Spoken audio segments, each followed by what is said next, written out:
for self is continuous self-development and really finding your own path and having a foundation for your profession that guides you on your path is congruent. So that's where I see carrying science as a foundation to align your personal journey, your passion, your intellect, your moral ideals with your calling. Hello, and welcome to When the Moment Chooses You. And I am extremely honored today to have the one and only Dr. Jean Watson with me today. It's a heart moment right now for me because in 2010, I was burnt out, I was frustrated, and I was ready to leave nursing. But my organization adopted Jean Watson's Caring Science, and that absolutely transformed my life, and I became another person. I finally had a language to operate the way that I was operating. And so I'm extremely honored. And I call Jean my visionary because she has truly put the light on the inside of me so that I can continue pursuing my dream. So thank you, Jean, for being here today. My honor and privilege, Coach Charlene. Hi, Joy. Hey, yours was the first one that I had that was coach, a Caritas coach. Okay. So that was exciting. And so now, Jean, tell us a little bit. First of all, wait, I'm not going to read your bio, but I must talk about the fact that in 2013, you were inducted as a living legend. Yes. And that is phenomenal. So, Jean, let's jump right into the conversation. How did it all begin for you? Oh, well, there's such a long journey.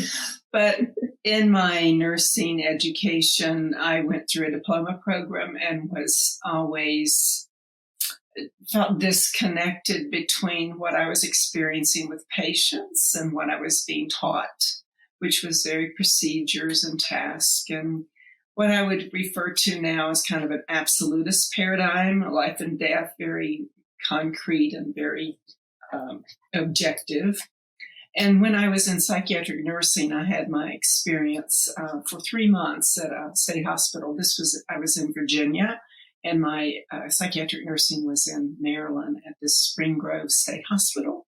And I had this beautiful experience of being received and being open to respond from my heart, so to speak, or my consciousness, my presence, to what was happening in a group, because it was very progressive at that time. They were doing experimental work with LSD. They had group therapy. They were doing a very interdisciplinary work. Everybody on the team was part of the group therapy. So anyway, I had a very positive experience.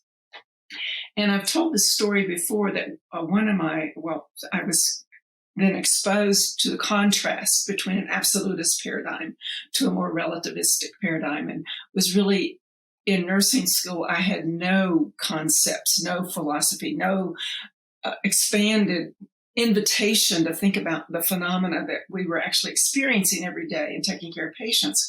But here, for the first time in psychiatric nursing, I was exposed to understanding theories and philosophies and values and the complexities and all the vicissitudes of our humanity.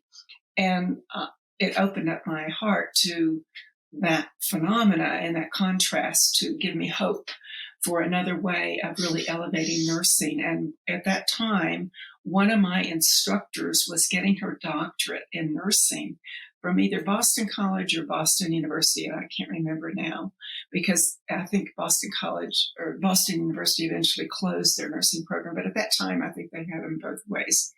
In any event, I didn't know there was such a thing existed. So I just was like, amazed that you could get a doctorate in nursing.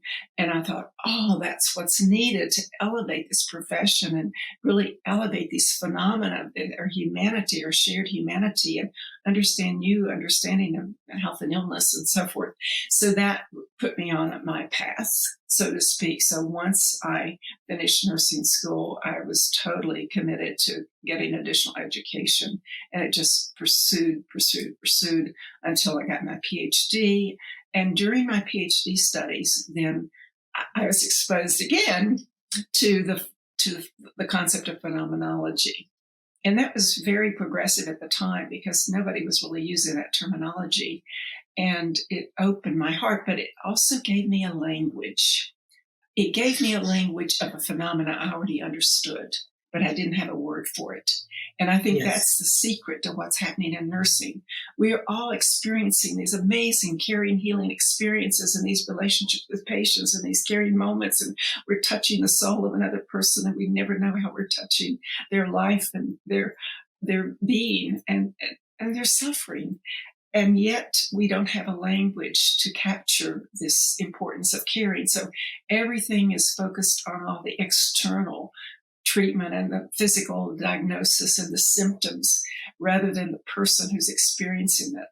So the contrast between the objective and the subjective and the intersubjective and having language that actually gave voice and informed moral passion to actually move nursing to a higher level and ground it in philosophy and values and ethics and language that help us to define our phenomena.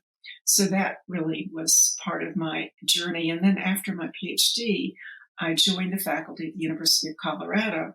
And again, it was all this advancement under that absolutist paradigm, under that very reductionistic subset. We were a subset of medicine, trying to catch up with medicine. And I paused. No.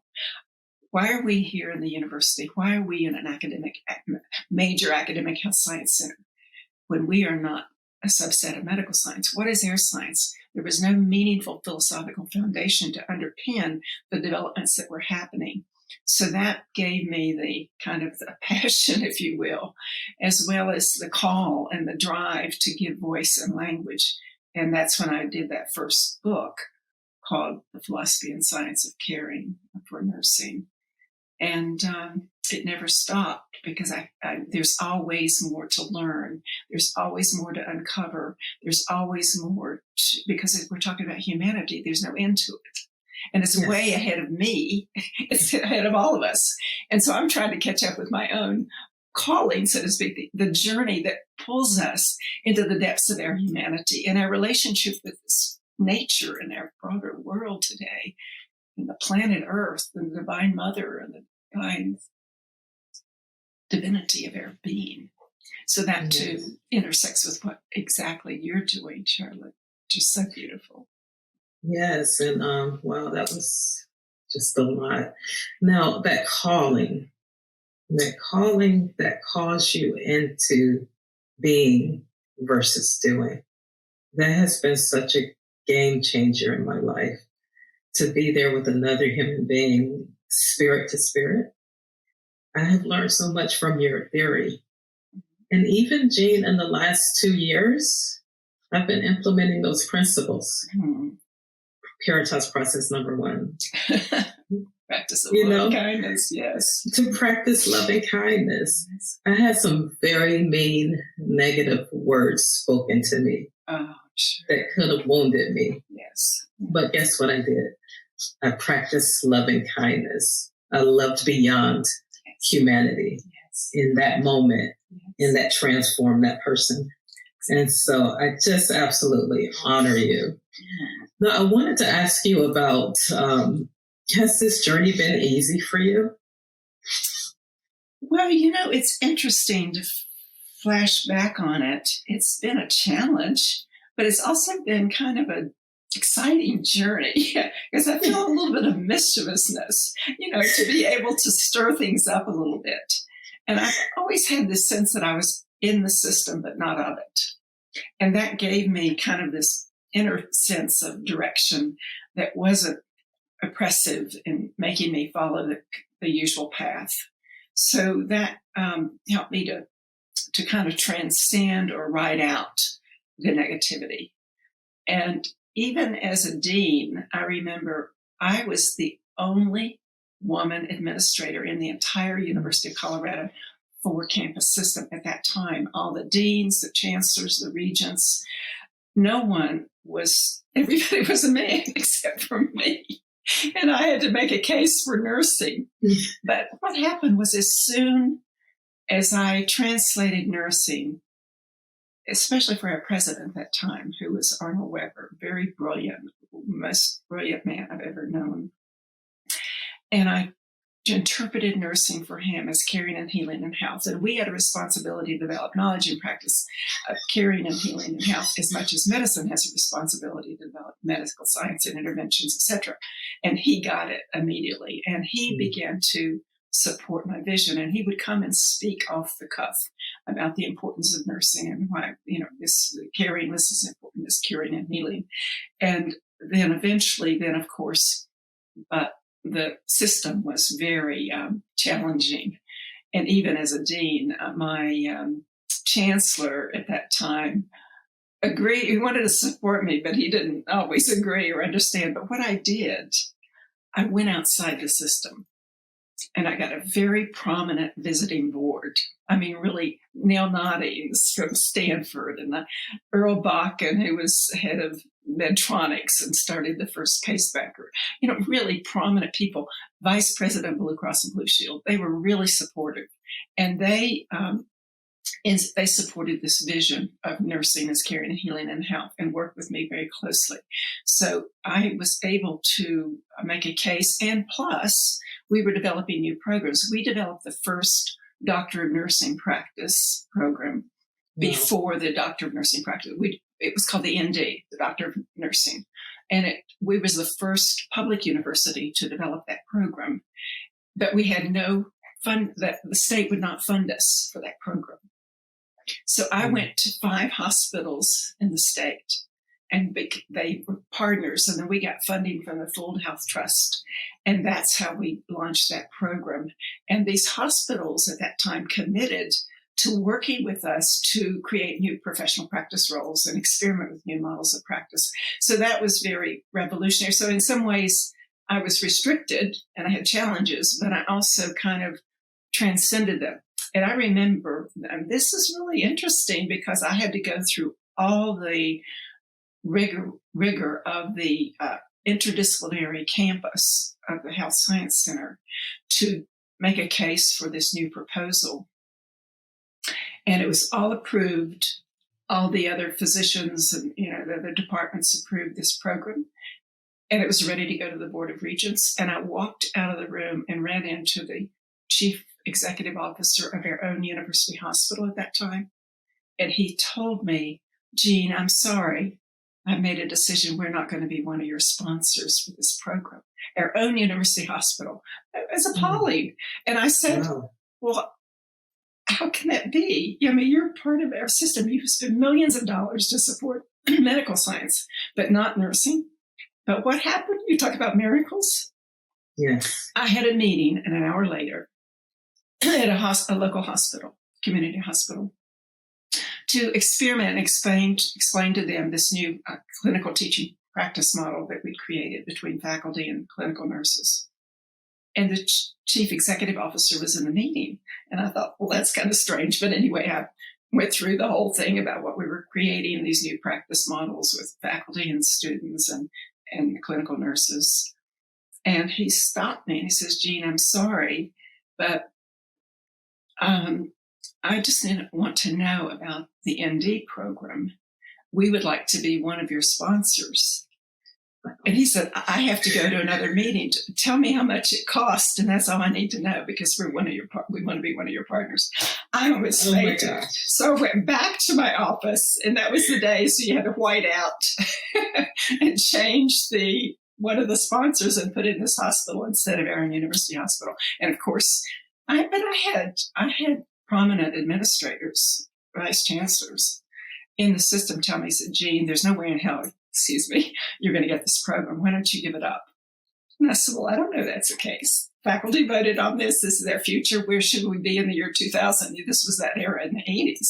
So anyway, those were some of the challenges, but also some of the miracles that happen when you follow your calling and your purpose. And look where nursing is now. Look where nursing is now. Exactly. My gosh, exactly. you know. So. Well, and I like how you talked about that dichotomy of positive, negative, joy, sadness. Yeah. It's really interesting because if you really think about the last 2 years have been extremely challenging. Yes. But on the other side, it's been quite lovely. Yes. And so I can't explain that phenomena, but I'm experiencing it. Well, it's all one. It's all one, you know? Yes. It's like pain and joy side by side. They're all one. And yes. And, you know, Caritas process number 5 has been so powerful, especially over the last 2 years. Yes. I was able to do some listening sessions and allow negative expressions and positive to live together, which I thought brought transformation. So I've been able to even use these Caritas processes in EID work, equity, inclusion, and diversity. Yes. And so it's been so profound. Yes, exactly. Because when you can listen to another person's story, which is really what the caring moment is, it's so powerful. So I just think there's a cutting edge opportunity for this connection so that we can see another human being beyond their face. Exactly. And every single human being in the world needs to be seen. Every single human needs to be heard. Every single person in the world needs to know they matter, and what they have to say matters, and what they're experiencing matters. And when we are able to listen and hold that sacred space to hear another person's story, it maybe helps them to hear themselves for the first time because they're so busy with all the inner scripts. You just hold that silent space. It's a very powerful gift of healing.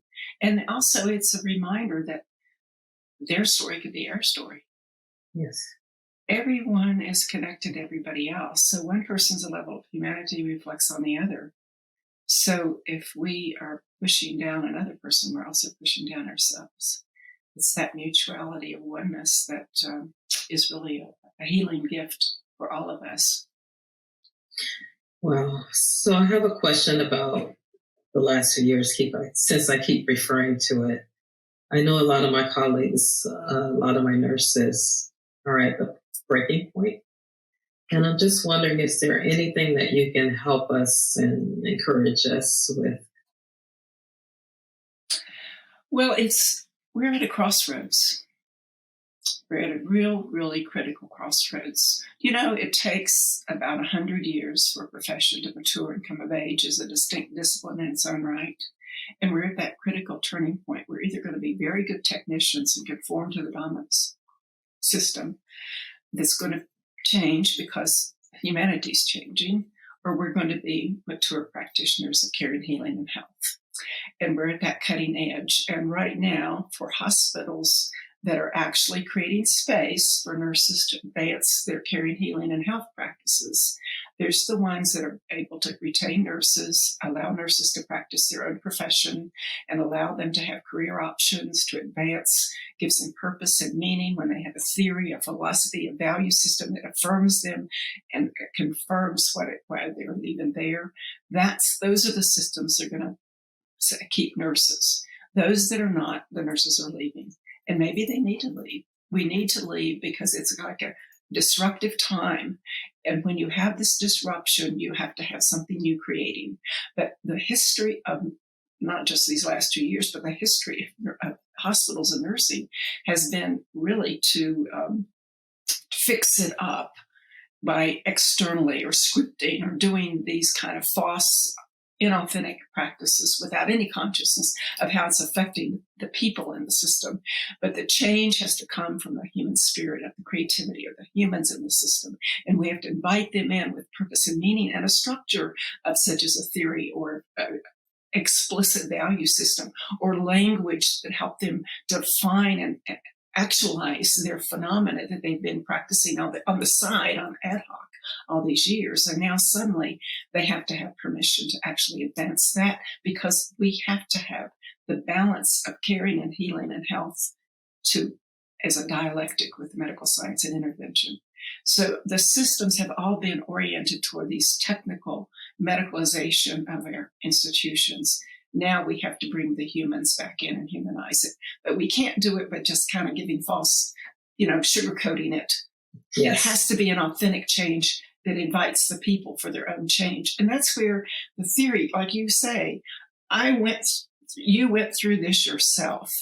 And that changed you. And when you change individually, you're changing the system. We're in a quantum universe. So if any one part changes, it's going to affect the whole. And so this is a challenge and a wonderful opportunity for nursing to give voice, language, and informed moral action to a new way of being and actually practicing and becoming, to help the system as well as themselves and the patients and society. And it radiates all the way out.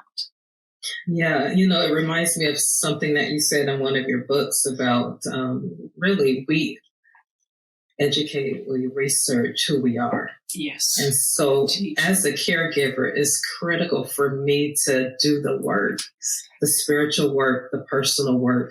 And I think that my journey has been, I'm going to be the best human being that I can be.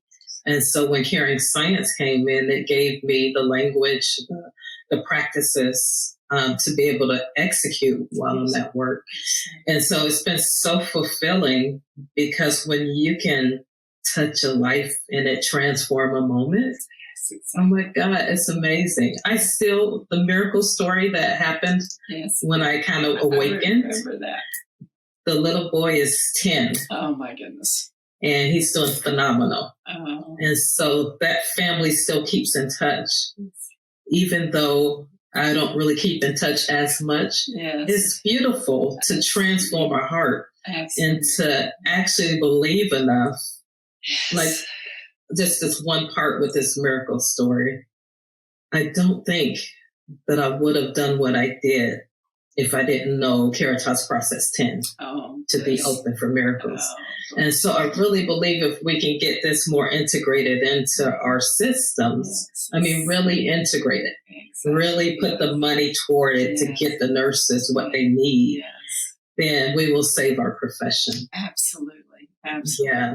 Yeah. So I heard you talk about the 7 sutras. The 7 sutras. That is rich, because in December, I got to another low point. I had just finished my master's, was feeling burnt out again. And then you pop up with these 7 sutras. Oh, bless your heart. And it was perfect, though, because it gave language to what I had to do without knowing that. So I took some time off and I was silent. I got still. And in that stillness became clarity. And so share with us those 7 sutras for me. Well, this emerged in the middle of the night. I woke up because I was working on a new edition of Caring Science is Sacred Science. Like, well, why is it, really, it is sacred. And I thought, well, I'm doing this work now again, and I've never shared what are my sacred practices. And in that first book, I had mentioned the word sutras, and sutra is actually a very ancient concept from Indian philosophy, and it's highly like 1 or 2 words that are highly charged with spiritual meaning and energy, but they're not the word itself. They're pointing towards something even deeper that's beyond like the God consciousness, so to speak. So I woke up like, well, what are my sutras? What are my practices? And that's when I named them. Just stillness. Just being still just be still. It's so powerful. And then you have silence. And if you're really silent in that stillness, it is so powerful, because you could almost hear the roar of silence. And then you're in solitude to experience this. because away from all the scripts in the outer world, the oppression, chaos. And then you hear spirit, and then you're guided. And then from that, you have simplicity to really hone down what's really important and kind of let go of that which is cluttering our mind and our work. And then from there, it's service, and it's sacred service. And that's what nursing offers, is sacred service to humanity. And then from that, it's surrender, because we don't have all the answers. So those are my sutras. And actually, I'm doing a book now of a collection of sutras that nurses are sharing their sutra practices as their self-caring, as their way to sustain their connection with spirit, or that which is greater than ourselves, because this work is greater than ourselves. We're here to, holding another person's life in our hands and holding our own life in our hands. So it's a beautiful reminder that caring science is sacred science, but we have to have our own individual practices. Yeah, that's beautiful. Yeah, I was doing those and didn't know I was doing those. And that's when I read them, I was like, oh my God, here we go again. But the good news about this is no matter where you are, no matter how dark it's gotten, there is light. And all you have to do is tap into this wonderful theory to feed and nourish your soul so that you can be your authentic self.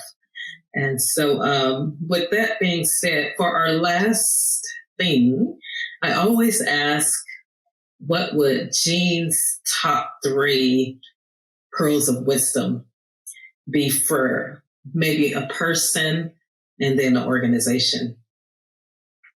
What would be my top 3 wisdoms? Wisdoms to give the audience. For self and for systems. Yes. Well, for self is continuous self-development and really finding your own path and having a foundation for your profession that guides you on your path. It's congruent.